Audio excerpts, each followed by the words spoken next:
So for the whole month of June, we're gonna try cocktails that you can probably find in a dive bar. So we're gonna start off with the Cuba Libre and see which rum tastes the best between cheap, medium, and high end. Kind of going back to our grassroots on our channel where we did cheap, medium, and high end. Yes. And trying some just very simple 2 to 3 ingredient cocktails that are easily made almost anywhere you can get a cocktail at. And for the entirety of this month, we are going to be putting the Members Mark, which is the Sam's Club, to the test against other name brands. And Sam's Club, if you're not familiar, it's very similar to a Costco. Some stats. I did research. I did things and stuff. Look at him go.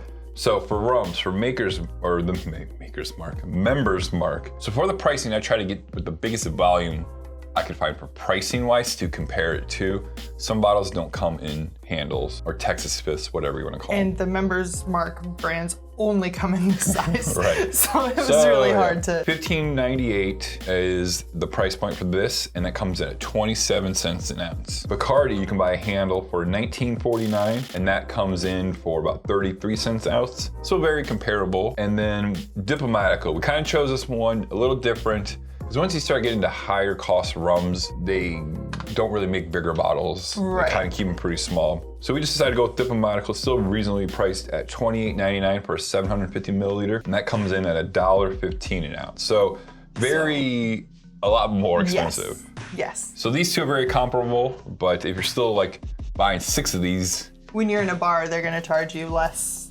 significantly less for something of this caliber than they are gonna charge you for the Bacardi. Right. Because Bacardi has name recognition.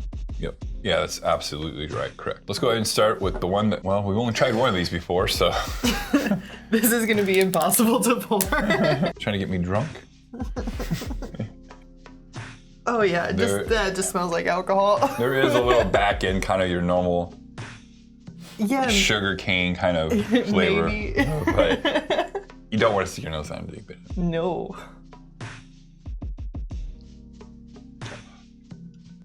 There's a lot of burn for sure, but it's not that bad. No. There is a nice smoothness to it. It is smooth and creamy. Which is kind of pleasing. Yeah, like I'm not mad about this at all. No. I'm not. If I was gonna make a bunch of mojitos, like for like 20 people. Yeah, batch out mojitos, it would be like, it's perfect at cost and at flavor. Yeah, 40%. Yes. So just right in the mid-tier, yeah. It's not bad. Like once you get past the ethanol, but once you add modifiers or mixers or what we're adding today, Coca-Cola, that should take away. That's interesting. That is an interesting rum. Not mad about Yeah, it. the creaminess is very pleasant. Yeah, it's like you have the burn and then you have the creaminess and they kind of cancel each other out. Yeah. I mean, I just don't really like rum. I don't like white rum all that much. Right. But, oof. Again, ethanol, the sweetness factor, the rum factor is higher on the nose than the But the members. ethanol is also higher, I feel like, on this one. 40% also.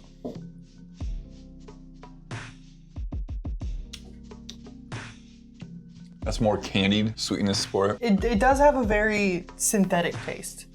A little bit, I think, yeah. I mean, yeah, more synthetic than this one for sure. Yeah, like almost plasticky. Yeah. Like melted plastic. I get that. I understand. It does kind of taste more like a white cane or like white sugar, like granulated sugar kind of sweetness. Yeah, like a processed refined sugar. And then Diplomatico, which we've had two of theirs. Yep. This is this comes in again at $28.99. This is their cheapest bottle. This is the Planas. Ooh. See that? Just right there, just the smell alone. See, this is where you actually get the smells that are characteristic of rum. I smell a little bit of banana. I smell some molasses. I smell 47%. So it's a little and stiffer. It stings less in my nose. I mean, there's still that ethanol, obviously, because of the 47%, but you're right. It gives you those tropical rum notes that you're used to. That's nice. I really like that. It's kind of vanilla-y, it's kind of banana-y, but on very light banana notes. Right. But the vanilla is heavier. It does remind me of the Plantation 3-Star a little bit. Yeah, but just a little bit, a lot less funky. Funk. Yeah. It seems more level, but just generally nice. So we're gonna make a very popular drink. A lot of people just call it a rum and coke. also known as a Cuba Libre. Well, the difference is the Cuba Libre comes with a lime. A lime. That is the difference. I'm drinking these. I like them. They're great. They're refreshing. That lime just adds a nice little punch to it. Riley is going to blind taste test it, see if she can tell the difference between the three. I did measure out the Coca-Cola because I wanted these to be exactly the same. Okay, so I did 1.5 ounces of rum and then 4 ounces of Coca-Cola. This would obviously taste a lot better if you use like the Mexican Coca-Cola, but most dive bars, places are not gonna have that readily available. You're lucky if you get Coca-Cola. Right. I say we go ahead and squeeze the lime in each one because that's part of the cocktail. Go ahead and... This is my least favorite drink ever. This one is? Yeah, I hate rum and Coke. We squeeze the lime, I can't smell anything now. Good. It's part of the drink. You might want to stir them.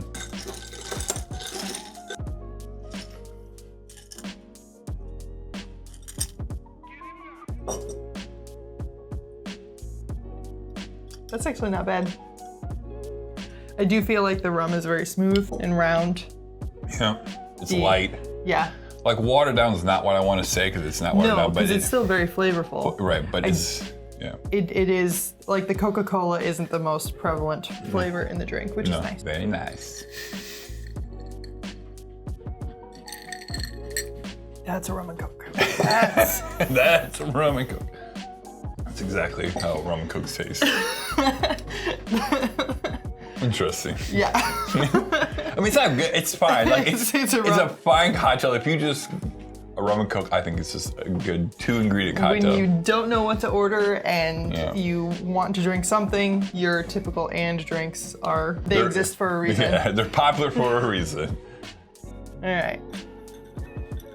The Coke tasted flat in that one. Kind of did, right?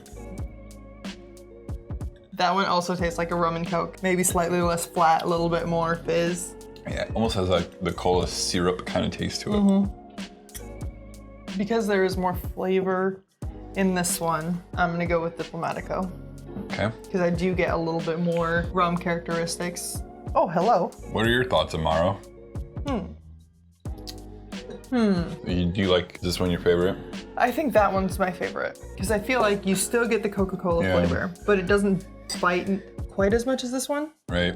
Everything, like this one's good. It's just kind of different from what I'm used to as a rum and Coke. And so it's like. It's still very good. Yeah. I don't know. I do agree. I think this is my favorite too. I feel like this, whatever rum this is, might be better in something more fruity. Right. This one tastes like the rum and Coke I know, which the only rum and Coke I know is Bacardi or Cruisin'. Cruisin', yeah. I think because this one was a little bit creamier mouthfeel, I think it goes in front of this one. I feel like, have you ever had vanilla Coke?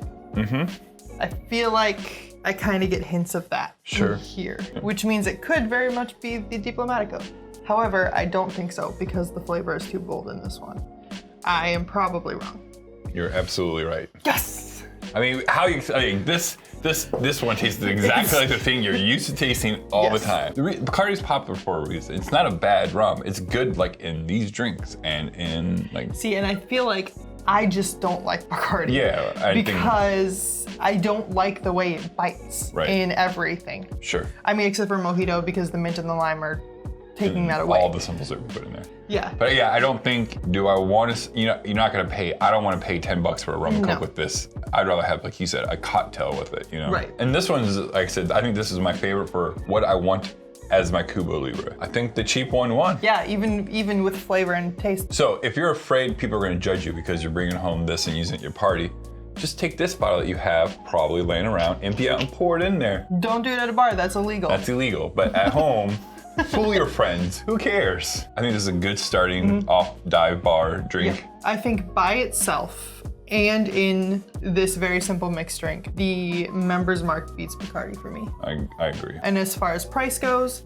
it absolutely beats everything else. Just because it has that little funkness to it, just kind of gives a little bit more depth to it. The creaminess, there's a depth. Go ahead and try out your either Members Mark. I'm going to assume Kirkland is going to be very similar. So we'll follow up for the rest of the month and check out the rest of our dive bar comparisons. What do we have coming up? We have vodka, we have gin, and we have tequila coming up. And then the first Friday of July, we are making Texas tea out of all of the spirits we try over the next month. Plus we're adding a bourbon because that's what mixes in Texas tea. Correct. So cheers, everyone. Cheers.